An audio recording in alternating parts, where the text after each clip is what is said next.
Hello everybody, welcome to more political chatter.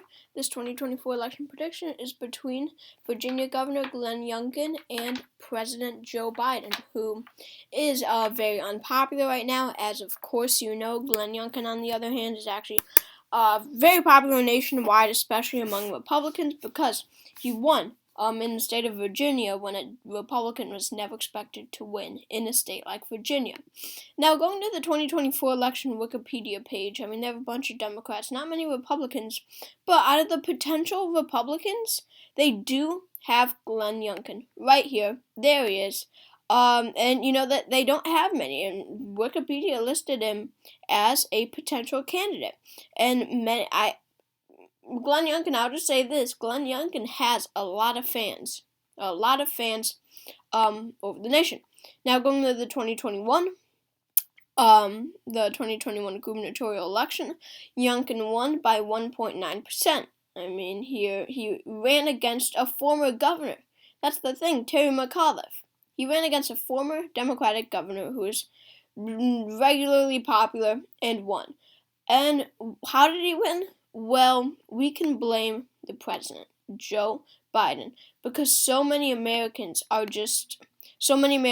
tired of the Democratic Party right now. They're tired of the status quo, and many independents are wishing that Trump was president right now, because prices have gone up for everything, and more immigrants are coming into the country. I'm not saying that's a bad thing. Everyone has their own opinion on that. Many conservatives do think that that's a bad thing, and but yeah, many are blaming President Biden. So, let's do this thing. So, let's go to safe states for the president. I think Washington and California would be safe. I think Illinois and Hawaii would be safe. New York would be safe. Rhode Island, Massachusetts, and Vermont would be safe. Maine's first would be safe. Maryland would be safe. DC would be safe. And then we'll get to all the others that could be safe in a second. Actually, right now, Oregon. Going to 2020 it almost went likely for Biden. It's 1.1% off from going likely. And I think that, mixed with Glenn Youngkin's popularity among Republicans and independents nationwide, along with the president's extreme unpopularity, he's at 43% or something, 42, 44% approval, I think Oregon would be likely. Republicans will turn out for Glenn Youngkin, and Democrats will stay home for Joe Biden, so the state will be likely.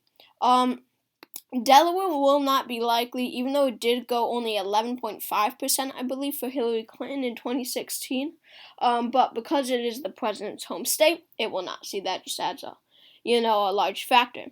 Connecticut isn't a state where I see people really loving Glenn Youngkin that much. Connecticut tends to vote for the Democrat on the presidential ballot, and more people tend to vote for the Republican on the gubernatorial ballot, and then, it's weird.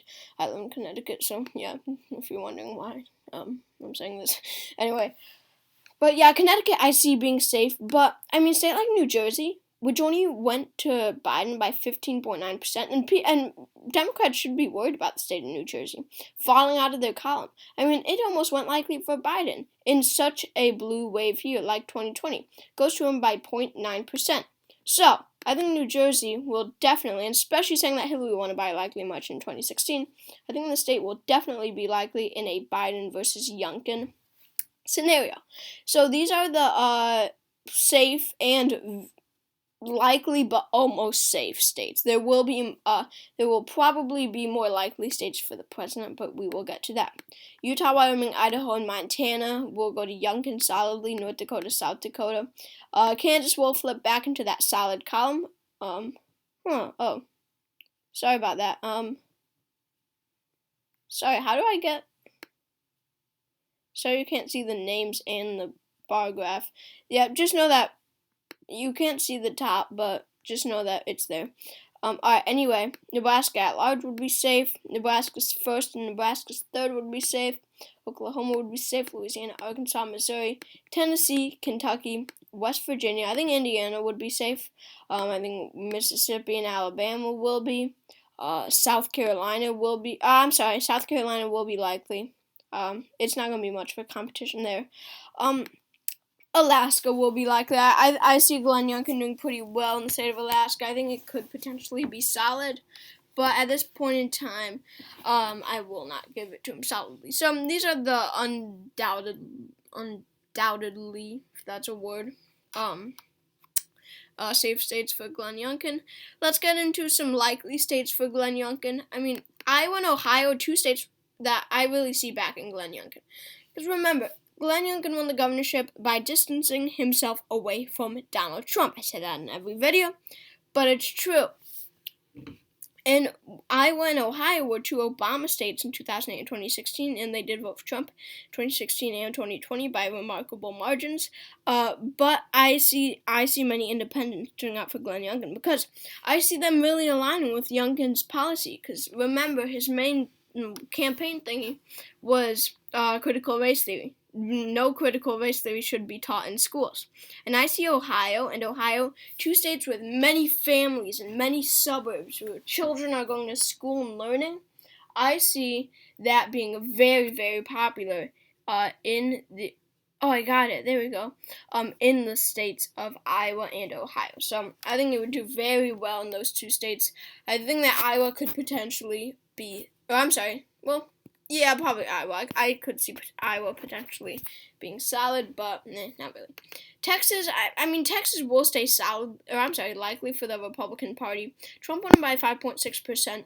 And remember, Youngkin will only do better here than Trump did in 2020 because of Biden's unpopularity and because he is more popular than Donald Trump. Glenn Youngkin is much, much, much more popular than Donald Trump. Sorry, Glenn has two N's in it. I only did one. Here, I'll change it. But in a state like Texas, I really see Glenn Youngkin doing pretty well here. And remember, he's going to do better here than Trump, as I said. But it went to Trump by 5.6%. He's not going to do 10 points better than Trump here to make it a solid margin. It's surely going to stay in that likely column if Glenn Youngkin does do better than Trump here.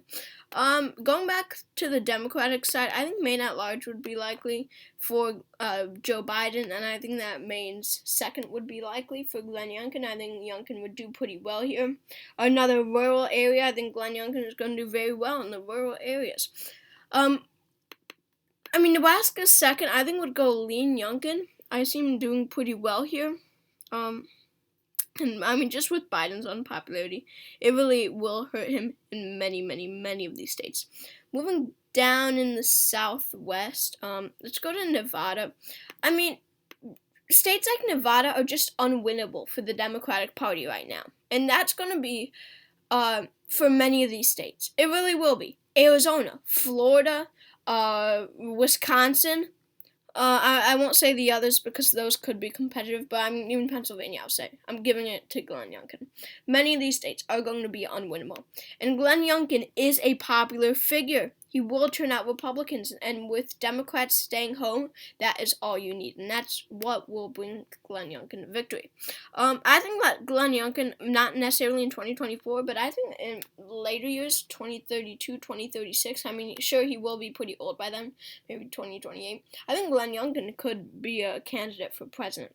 In some point of his life, I see him running for president someday. Arizona, as I said, this is unwinnable for the Democratic Party. Biden is just so unpopular here. Plus, he won Arizona by turning out independents in 2020. Independents who voted for Trump in 2016 were now voting for Biden. He has lost his vote, and independents will love Glenn Youngkin as they did in the state of Virginia. Colorado and New Mexico will be both very close. I think they would both be lean. They're going to be pretty narrow, but they're going to shift majorly, as many of these states are. Nevada, Arizona, Virginia, Pennsylvania, Wisconsin, New Hampshire. Many of these states will shift so much. And Colorado and New Mexico will too. But unlike really, really swing states like Arizona, North Carolina, and Wisconsin, they are pretty Democratic. So even if they shift a lot, that doesn't necessarily mean that they will shift into the Republican column. I think they'll both go to Biden by a lean margin. Moving up to Minnesota, this is where Glenn Youngkin's critical race theory will come into effect, because there's many parents here with many parents sending their kids to schools. And I mean, I'm going to give this to Glenn Youngkin. I think it's going to be a tilt margin. I mean, like Virginia, parents act differently about critical race theory being taught in schools. But saying that Virginia is just as much, if not more, of a liberal state than Minnesota, Glenn Youngkin's policy will do pretty well here. I really think so. Tell me if I'm wrong, but I think that people would turn out for him. Plus, the fact that Biden is unpopular will give Glenn Youngkin the edge in the state of Minnesota. I think it's going to go tilt Youngkin. Same with Wisconsin. I think this could be close to going likely for Glenn Youngkin. I really think so.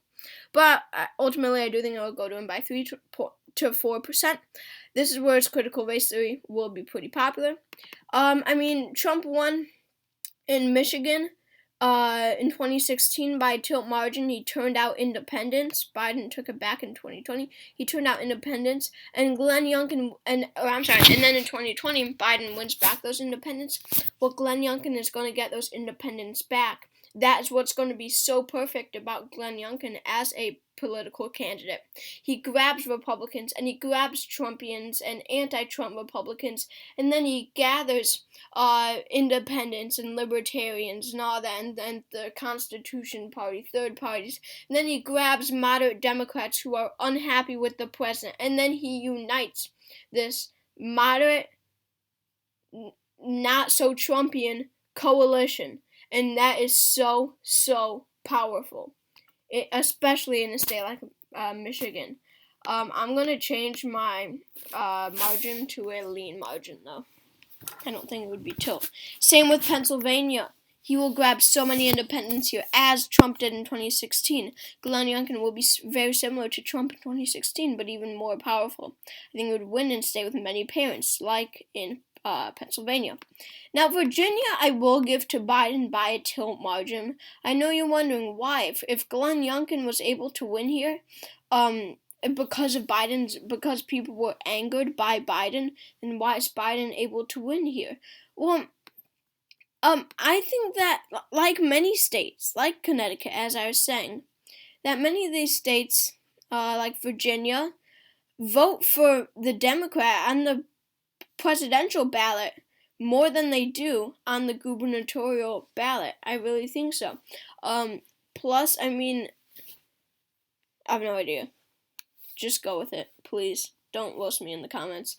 I just have a feeling that Virginia would not shift into Youngkin's column.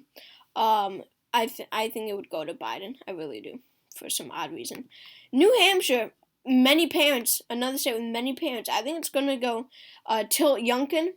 I see his critical race theory not being taught in schools policy fairly popular here. I think he would do pretty well in the state of New Hampshire, because this is a generally conservative state. Plus, he would win many independents here. This is where Andrew Yang did well, because he grabbed independents and libertarians. There's many libertarians in the state of New Jersey. I think that he would do. He would gather this coalition, as I said, in Wisconsin, Pennsylvania, and Michigan, to carry the state. And just because of Biden's unpopularity, I'm not saying Glenn Youngkin will do particularly well in the South for some odd reason, like he's from the South. He is. Virginia is considered part of the South, not as much anymore, not the deep South, though. Florida, lean margin Youngkin, Georgia, lean Youngkin, and North Carolina, lean Youngkin. I just don't see Biden doing very well here at all. I think this is how it would play out. So Glenn Youngkin wins big time, carrying the key states of Minnesota, Nevada, Arizona, Michigan, Wisconsin, Pennsylvania, Georgia, North Carolina, Florida, and New Hampshire. But anyway, he wins 326 electoral votes to Joe Biden's 212. If you enjoyed this video, please consider subscribing to myself and Minnesota Predictions, another election election channel that you would love if you love these videos. So yeah, I just wanted to say thank you for watching this, and stick around for more videos.